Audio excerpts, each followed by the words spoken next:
5 years and 2 spin-off movies later, is everything still awesome?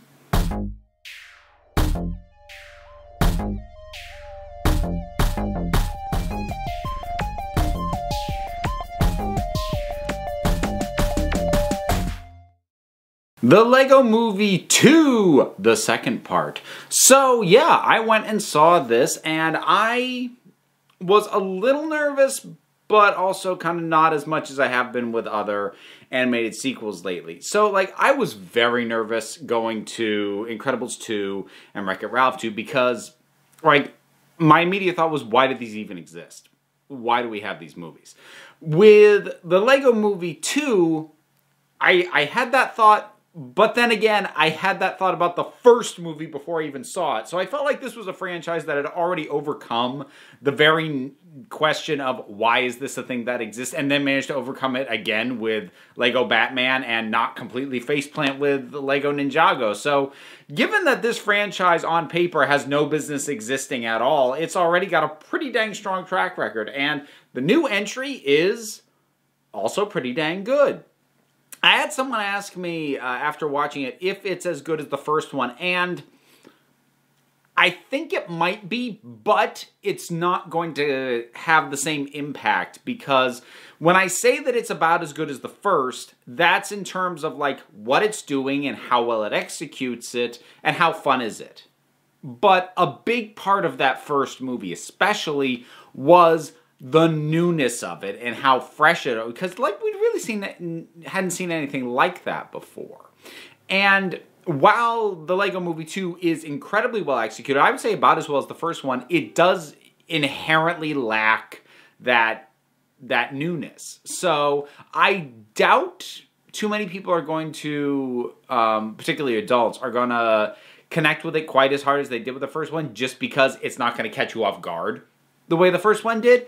But it's really good, and surprisingly, it manages to explore a lot of the, or in some ways re-explore and re-examine a lot of the themes that were in the first one without it feeling super redundant. There's enough little tweaks that it actually works surprisingly well. Plot-wise, I mean, I don't, until I get into spoilers in the second half of this video, I don't want to get too much into details beyond sort of what you saw in the trailer. It picks up initially immediately at the end of the first Lego movie with the invasion of the Duplo aliens, and so we get sort of an immediate follow-up to that, and then we jump forward 5 years, and Bricksburg has gone from this shining sort of well-ordered skyscraper city to Apocalypseburg. It's very Mad Max, and everyone's in these crazy vehicles that they make, and everyone's all gritty and brooding, except for Emmett, because he's Emmett, and he doesn't actually really know how to brood, like, at all. But then it's said that invaders from the Sistar system have kept coming and kept attacking them, and some heroes had gone to try and stop that. They never came back.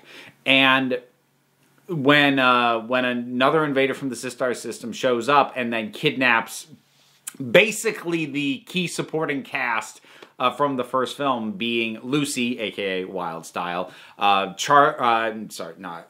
Benny. It's Charlie Day's the voice. That's what threw me off. Benny the Spaceman, Metalbeard, Unikitty, and Batman, and takes them off. And that leaves Emmett to go and try and save them. And that's our basic plot. Now, there is a lot more going on with it than that. And as I said, it does explore deeper themes much in the way the first one did. Because the first one was very much about the, in many ways, misappropriation of childhood ephemera by adults who either are sapping the fun out of it or sort of not letting children play with toys like they're toys. And, sort of that whole nature of the quote-unquote right way to play was very much on the mind of that first one. And this one is playing with some similar themes. And I suppose this is a little bit,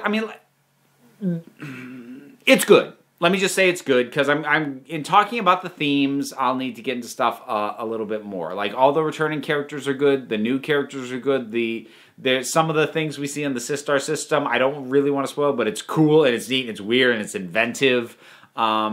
And there's some surprise cameos that are really great, good for laughs, and also well executed. So I am now going to get into spoilers. Initially, it's only going to spoil the end of the first Lego movie, which I think everybody knows by now, but, you know, I never know sometimes.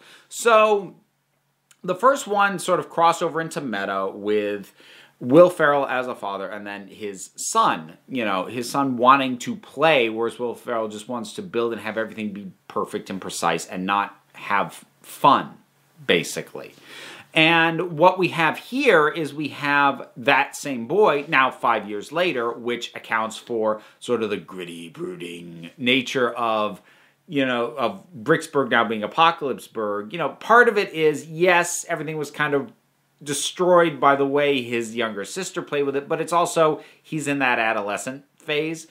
And so it is sort of clashing the way that his younger sister wants to play, and the way that he plays. So while it is still doing that younger versus older way of playing, it's doing it on a much narrower gap. You're looking at an older and younger sibling dynamic as opposed to a true adult and child dynamic. And that is honestly different enough that I do think it is not a mistake for them to have revisited these same themes. Initially, while I was watching it, part of me was a little bit frustrated that they touch on it briefly, but they don't do a lot with what I thought would have been the really obvious, not necessarily obvious angle, but obvious thing to mine, which would have been the artificiality of the idea of girls' toys versus boy toys and how arbitrary that distinction is. I suppose that would have been expecting too much for them to really dig into that, other than just lightly needle it, seeing as Lego itself does actually engage in that same kind of thing. But any disappointment I might have had with the fact that the film doesn't do that, and it's not like I think that that's a topic that needs to be tackled, it's just like, well, it's like right there in your premise to do that. You know, why would you revisit the same themes again when you could do that? But they do, the dynamic, as I said, is just different enough that I think they mine some new things out of it. And especially early on, when the Duplo aliens are invading, and I'm just talking front end here right now. So this is still light spoilers I'm in. So when the Duplo aliens initially invade, and we sort of get an extension of the scene from how the very first movie ended, it really captures that frustration that I think a lot of people who either have younger siblings or had other occasion to try and play with notably younger kids than them that you have. So like, Batman is fighting one of these things. He throws a batarang at it, and it hits it.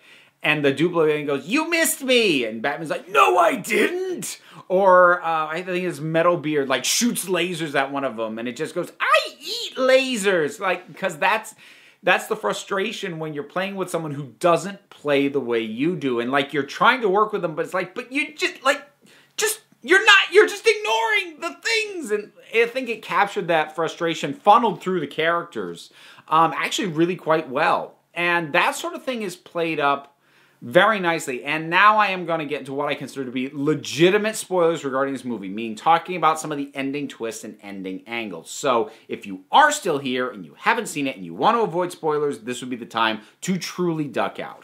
So, like, towards the end, because we had General Mayhem, who's the space mask, you know, kind of character who kidnaps everybody, who takes the mask off and is just, you know, a feminine-looking toy, and says to Lucy, to Wildstyle, you know, I thought this was the only way you'd pay attention to me. And it deals with, you know, I just wanted to play with you. This is what I thought I had to do. And these concepts of image and how you feel you have to be or have to look to be quote-unquote mature. And a lot of that comes up with Emmett and Lucy's relationships, where she wants him to mature, and then when he kind of does, she realizes, no, I didn't want that. You were awesome the way you were. And yeah, this was a mistake. And everything that goes on with the character of Rex Dangervest, who is funny anyway, because he's very much a parody of the kind of thing Chris Pratt plays in basically every other movie, that goes really well. It gets really convoluted at the tail end, and I could tell some of the kids in the audience like weren't following it very well. But as far as the plot machinations, but like thematically it fits. It fits really well. And I think the songs are actually catchier in this one, and I really love Queen Whatever, which is just this sort of creature where the blocks keep rearranging and she's something else. I think she's incredibly visually inventive. Probably my favorite new character. Yeah, I enjoyed this a lot, and the themes were well explored, and it came together really well. So the Lego Movie 2, the second part, what do you think about it? Whatever your thoughts are, drop something down in the comments. Let's talk about it. Things to do, buttons, links, Patreon, hey, other stuff to check out. But if you don't want to, that's okay, because at the end of the day, folks, you're the council. I just run the meetings, and until next time, this council is adjourned.